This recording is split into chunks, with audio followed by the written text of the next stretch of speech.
Subscribe कीजिए royal teacher को education संबंधी न्यूज़ तुरंत पाने के लिए। राजस्थान गवर्नमेंट हेल्थ स्कीम राज्य सरकारी कर्मचारियों हेतु कैशलेस इलाज की जो स्कीम जारी की गई है उसके संबंधित यानी आरजीएचएस से संबंधित निर्देश व विभिन्न प्रश्नोत्तर अति महत्वपूर्ण।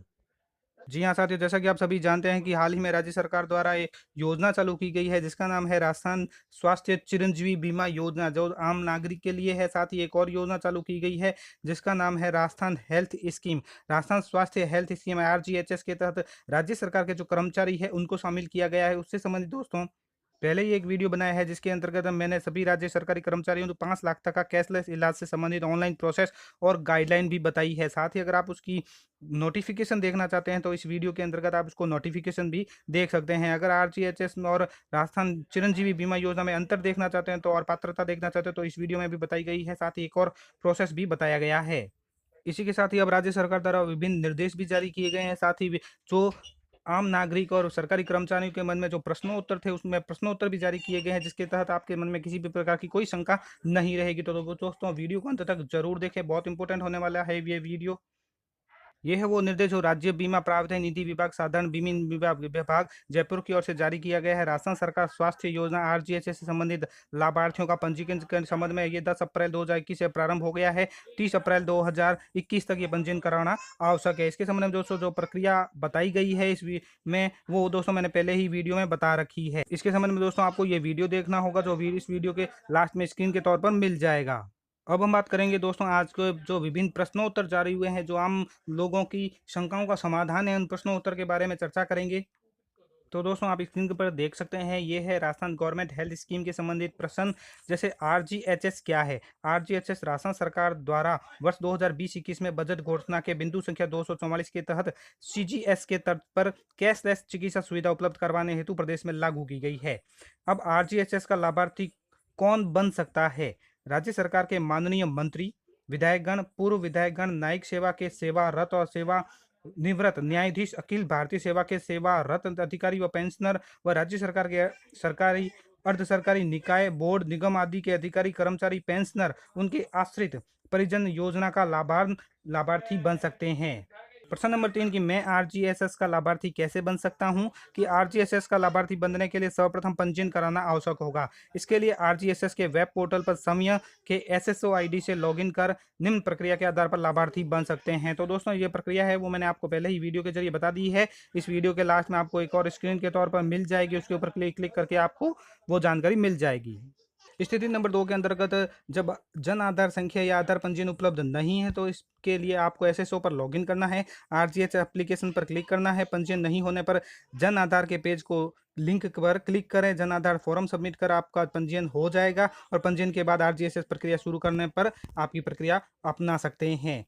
नंबर 4 क्या आरजीएसएस लाभार्थी बनने के लिए मैं पंजीयन स्मार्ट यानी एंड्रॉइड फ़ोन का इस्तेमाल कर सकता हूं? तो जी हाँ, आरजीएसएस पर पंजीयन के लिए आप एंड्रॉइड फ़ोन सफलतापूर्वक किया जा सकता है। एंड्रॉइड फ़ोन के माध्यम से भी आप कर सकते हैं। आरजीएसएस का लाभार्थी के लिए आवश्यक दस्तावेज क्या क्या है? तो जनाधार, एम्प्लॉय आईडी, पीपीओ संख्या। तो पीपीओ संख्या के आधार पर भी आप इसका लाभ ले सकते हैं।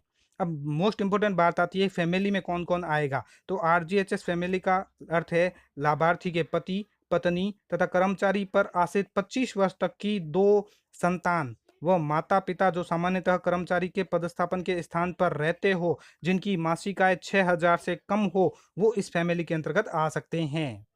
प्रश्न नंबर 7 की आरजीएसएस कार्ड में नाम, जन्म दिनांक, कर्मचारी से संबंधित आदि के संबंध में सूचना गलत होने पर किस प्रकार सही किया जाए? तो आरजीएसएस कार्ड में नाम, जन्म दिनांक, कर्मचारी के संबंध में आदि से संबंधित सूचना गलत होने पर जन आधार कार्ड में शुद्धिकरण करवाकर सही करवाया जा सकता है। अगर आप जन आधार में शुद्धिकरण करवा देते हैं तो उसमें ऑटोमेटिक हो जाएगा। क्या यह योजना परिवीक्षाधीन अधिकारियों कर्मचारियों पर भी लागू है, यानी प्रोबेशन कर्मचारियों पर भी लागू है? तो बिल्कुल यहाँ हाँ, ये योजना परीक्षाधीन अधिकारियों कर्मचारियों पर भी अनिवार्य रूप से लागू होती है।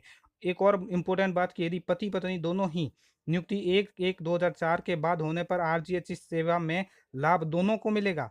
तो बिल्कुल हाँ, 1/1/2004 उसके पश्चात नियुक्त पति पत्नी को एक ही आरजीएचएस कार्ड पर दोनों को पृथक पृथक होने वाले लाभ के बराबर परिलाभ प्राप्त होंगे। क्या जुड़वा बच्चों के होने की स्थिति में 2 से अधिक संतानों पर आरजीएचएस योजना का लाभ देय है?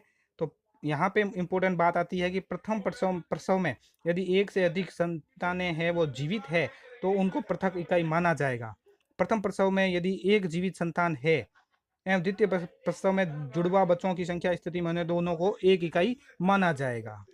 इसी प्रकार अगला क्वेश्चन है कि आरजीएचएस योजना में किस चिकित्सा सुविधा के लिए कैशलेस है? तो आरजीएचएस योजना में अंतः रोगी चिकित्सा, डे केयर, मातृत्व चिकित्सा आदि सुविधाओं के लिए कैशलेस है।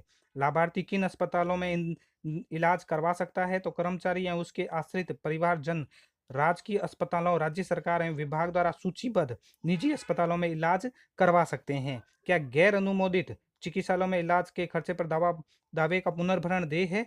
तो गैर अनुमोदित चिकित्सालय के में आपातकालीन परिस्थितियों में कुछ बीमारियों के लिए सीजीएचएस पैकेज दरों पर दावे का पुनर्भरण देय है, जिसमें बीमारियों को भी शामिल किया गया है, जिसका आप स्क्रीन के तौर पर देख सकते हैं। ये है बीमारी, इनको गैर अनुमोदित चिकित्सालयों में भी शामिल किया गया है अगर विशेष परिस्थिति आपातकाल परिस्थिति होती है तो।